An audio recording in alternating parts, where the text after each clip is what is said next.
معنا من الناصرة الناشطة السياسية عبير قبطي من مركز مساواة لحقوق المواطنين العرب في إسرائيل. صباح الخير عبير، أهلا بك إلى حديث الصباح. بداية يعني أنت من أبناء مدينة الناصرة، متى بدأت في هذا النشاط السياسي وانطلاقا من ماذا؟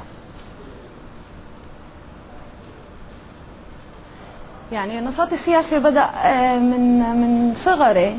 أنا تربيت في بيت سياسي، في بيت يعني يعيش السياسة يوم بيوم. بعدها طبعا نشطت في مجال كناشطة يعني شابة، نشطت في أطر شبابية، أطر مناهضة للاحتلال، أطر نسوية وغيرها حتى اليوم. حدثينا عبير أكثر عن أهمية العمل والنضال السياسي والاجتماعي كما ترينه أنت بالنسبة لعرب الداخل عموما وللمرأة من عرب الداخل تحديدا. نعم، يعني هناك عدة مركبات للنشاط السياسي. كوني امرأة عربية فلسطينية داخل دولة إسرائيل أنتمي لأقلية تعاني من تمييز قومي، يعني هذه الجوانب متعددة تثقل من عاتق النضال.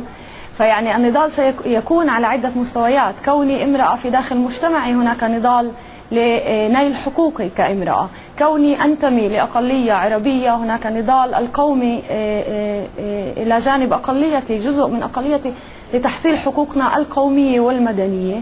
كوني أيضا ناشطة اجتماعية فهناك النضال على المستوى الاقتصادي الاجتماعي، يعني النضال إلى جانب كل الشرائح المستضعفة تجاه التمييز الاقتصادي الاجتماعي وسياسة النيوليبرالية والرأسمالية. يعني هناك قمع اقتصادي اجتماعي، أنا أيضا أنتمي إلى هذا النضال وجزء من هذا النضال. فكل هذه المركبات هي مركبات تميز المرأة العربية في الداخل، لأنها تناضل على كل الجبهات. هي جزء من شعبها، تحمل هموم شعبها وتناضل مع شعبها، وهي أيضا داخل مجتمعها هناك نضال داخلي نقوده نحن النساء العربيات داخل مجتمعنا من أجل التغيير المجتمعي. يعني أعتقد كل إنسان يطمح في التغيير، كل إنسان في أي مكان في العالم يطمح في التغيير. فكم بالحري إذا كان هذا الإنسان يعاني من عدة مركبات من التمييز، فيعني واجبه تجاه شعبه وتجاه شريحته التي ينتمي إليها هي الانخراط في كل الجبهات وفي كل مجالات النضال. طيب عبير، يعني إلى أين وصلت هذه المرأة العربية الفلسطينية في الداخل اليوم، وأين هي خصوصيتها من حيث المعاناة والتصدي للعنصرية والتمييز في إسرائيل؟ نعم، يعني أريد التنويه أن هناك قضايا نعمل عليها كنساء عربيات داخليا في مجتمعنا، وهناك قضايا نعمل عليها تجاه المؤسسة.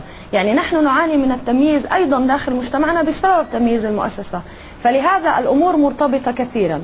هناك قضايا داخلية مثل تمثيل المرأة في الأطر السياسية أو مواقع صنع القرار. أنا أعتقد أننا قطعنا شوطا كبيرا في هذا المجال. يعني أذكر على سبيل المثال قرار الأخير قبل عدة شهور للجنة المتابعة العليا للجماهير العربية.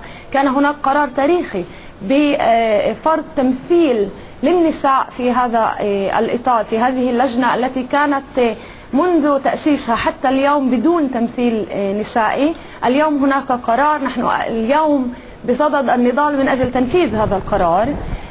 هناك نضال على مستوى قضايا العمل للنساء، هناك على قضايا التعليم مثلا، أو على قضايا حقوق المرأة بشكل عام. يعني نحن نقوم بعدة نضالات. أيضا القتل على خلفية شرف العائلة، العنف ضد النساء، هناك عدة مستويات. نحن نعتقد أننا قطعنا شوطا كبيرا على الأقل في 20 سنة الأخيرة. على مستوى المواجهة مع الدولة، نحن كما قلت شركات في النضال، في نضال الأقلية الفلسطينية في الداخل. ويعني النضال هو نضال إلى جانب الجميع، جزء من الجميع. القضية مركبة جدا، يعني قضية العنصرية التي نعاني منها كعربيات، ليس فقط كنساء، كعربيات. نحن نرى أن اليوم نحن في تراجع عمليا. العنصرية في تزايد مستمر في الدولة.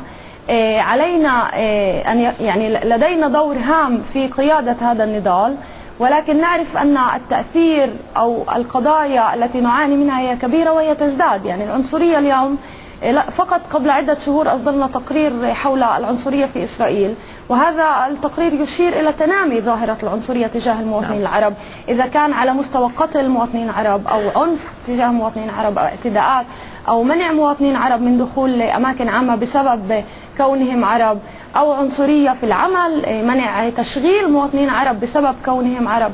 هناك عدة قضايا نحن النساء العربيات نعاني منها تماما كالرجال العرب، ونواجهها تماما كالرجال العرب، ونناضل ضدها تماما كجزء من شعبنا. نعم عبير قبطي، سنتحدث أكثر عن هذه المعاناة لكن بعد فاصل قصير، ابقوا معنا.